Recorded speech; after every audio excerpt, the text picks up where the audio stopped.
Welcome to my 7-minute ab workout. We're going to do 8 exercises for 45 seconds each. Let's begin with the basic crunch. As you do this, you can see that my hands are on my shoulders rather than behind my head.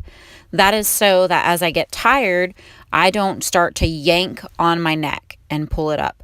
You want to try to keep your head as neutral as possible so that you're not straining through the neck. This is meant to be an ab workout, not strain to the neck. And remember, just continue to breathe through this entire workout.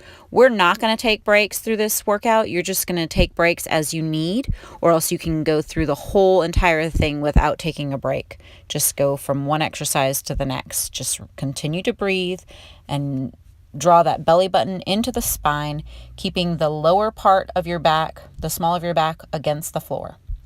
Now we're going to do rope pulls for our obliques. Reach up towards your ankles, one side at a time. Take that right arm to the left foot and the left arm to the right foot. Remember, keep breathing. Reach, reach, draw in from the abs, up. Take those shoulders up and over. Keep that belly button pulled in towards the spine and the small of the back pressed into the floor.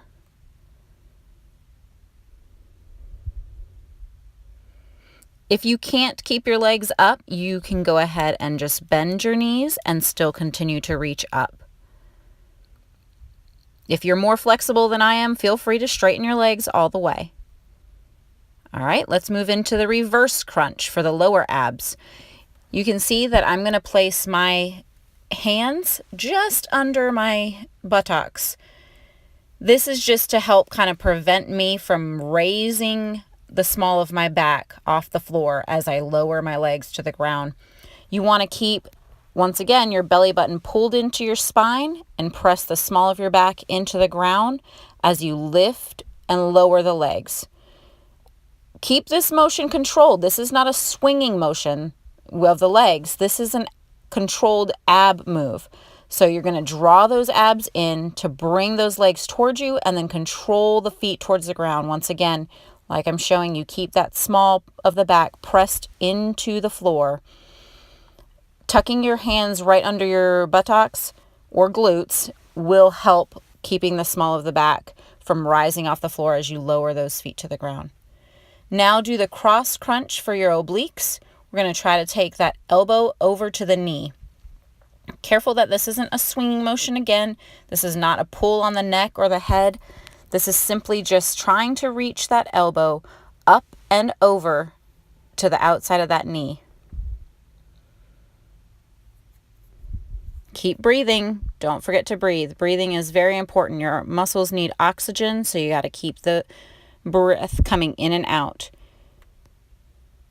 Once again, we're not going to take breaks, but if you need to take a break, feel free. Rest as you need to, and then get right back in.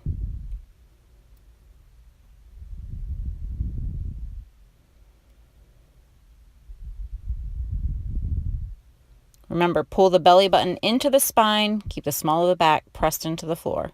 And now we're going to switch sides. This is an up and over motion. Up and over. If you can't touch that elbow to the knee, that is fine. That is not the 100% goal of this. The goal is to get those abs working up and over to that side. As you get stronger, you can lift higher.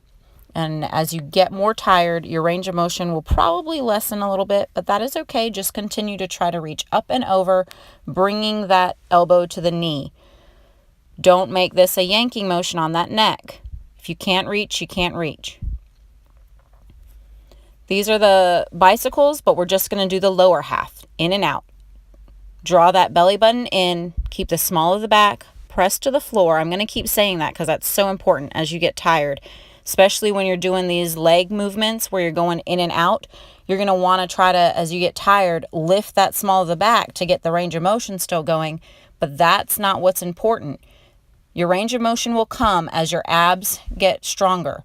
So keep the belly button pulled into the spine and get those legs going in and out. You'll start to feel it in those lower abs and also your hip flexors. So you'll feel it in the lower abs where I'm showing you, and then also in through those hip flexors.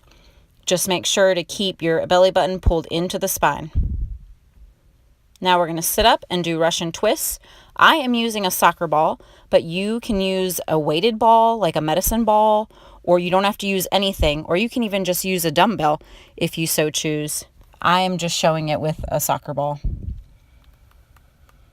Keep it controlled, no swinging motion. This is still coming from the abs. You're going to feel it in your abs and then also your hip flexors because your knees are bent. Remember to breathe.